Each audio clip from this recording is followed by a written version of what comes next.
who won Sahitya Akademi Award in the year 1967. The prestigious award was won by Bhabani Bhattacharya's Shadow from Ladakh.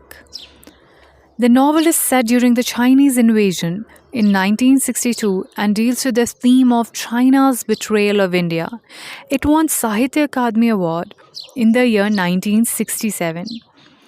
The book is set with the Sino-Indian War as a backdrop and tackles various issues, including China's presence in Tibet, as well as more local, social, and moral elements of life.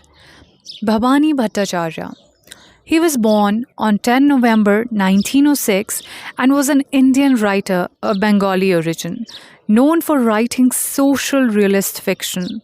His first published work was an article on Bengali magazine, Muchak. He gained a bachelor's degree from Patna University and a doctorate from the University of London. Bhattacharya served in the United States and he also taught literary studies there, and he also taught in Seattle and Hawaii. In his mid-30s, he began writing fiction set in historically and socially realistic contexts. Being expert in Bengali, he translated a ghost poem, The Golden Boat, into English in the year 1930. Let's look overview of Shadow from Ladakh. It is about Bhaskar Roy, a young American-trained CEO of steel company who believes that rapid industrialization is necessary for the well-being of India. Unfortunately for Roy, the ideal site for a new steel mill is already occupied by the peaceful, ascetic village of Gandhigram. Gandhigram's de facto leader and spiritual guru, Satyajit, stakes his life on his commitment to agrarianism and non-violence, and an epic battle of wills ensues. Now, Satyajit's wife Suruchi and daughter Sumita mediate the hardline stances of the man and advocate for a harmonious compromise. The chronological order of Bhattacharya's work is Some Memorable Yesterdays.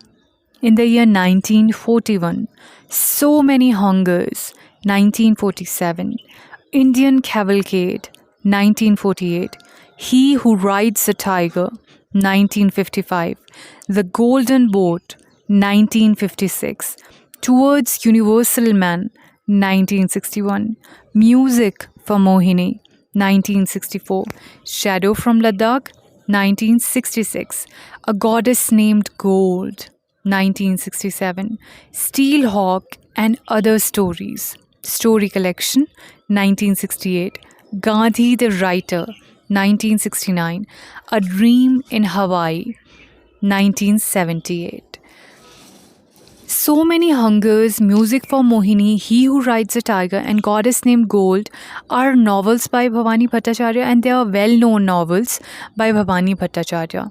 So Many Hungers is a well-known work and is often recommended in university syllabi. Let's see the summary of So Many Hungers.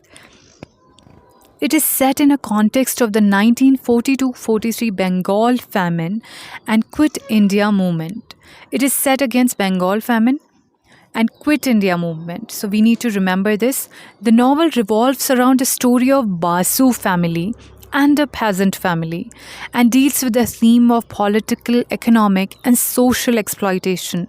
It presents a realistic picture of the man-made famine in Bengal. See the term man-made famine in Bengal, and it offers a vivid description of the Quit India movement of the year 1942. It takes its characters through a rigorously Gandhian education. So focus is also Gandhian education. The three important contexts are Bengal famine, man-made Bengal famine, Quit India movement, and Gandhian education.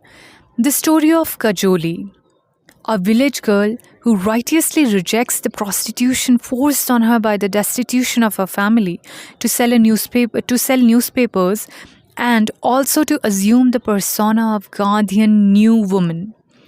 We have often heard the term new woman in British literature. Okay, but here we see that Gandhian new woman is in the novel.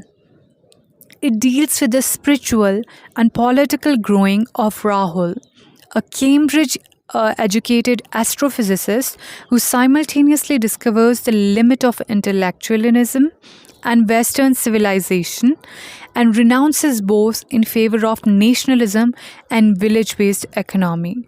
So we see a shift from intellectualism to nationalism.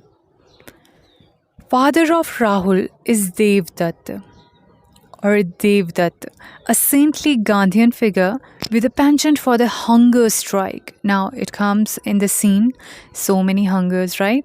So his father is Devdutt, a saintly Gandhian figure with a penchant for hunger strike and who is responsible for bringing Satyagraha to the village of Baruni, where he lives like one of the peasant. Then comes He Who Rides a Tiger, published in the year 1952. Now, the title is borrowed from the saying, He who rides a tiger cannot dismount. Meaning, if someone is riding a tiger, he cannot dismount because, it's tiger, ferocious tiger. You cannot halt him or put reins on him. So, he who rides the tiger cannot dismount. It's about Kalo, the protagonist of the novel, who rides the tiger of lie to avenge himself on the society. He is wrecked by a man-made famine in Bengal. While traveling in the train, he is caught stealing bananas and in turn is imprisoned and forced to become pimp in a brothel. And it is a grim satire. If you talk about it, is a grim satire on Hindu orthodoxy, and it's about Kalo and his occupation is blacksmith. And it also gives a glimpse of his daughter Chandralekha. She also suffers throughout the novel and is plagued by caste system and economic condition of the society. Then comes A Goddess Named Gold, published in the year 1960. The novel is an allegory. It is about a group of 5 women who discuss the problems of their village, Sona Mitti.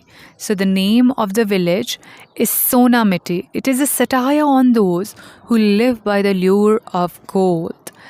So a group of 5 women is there, and shopkeeper Seth deliberately creates scarcity of clothes and then sells them at higher price.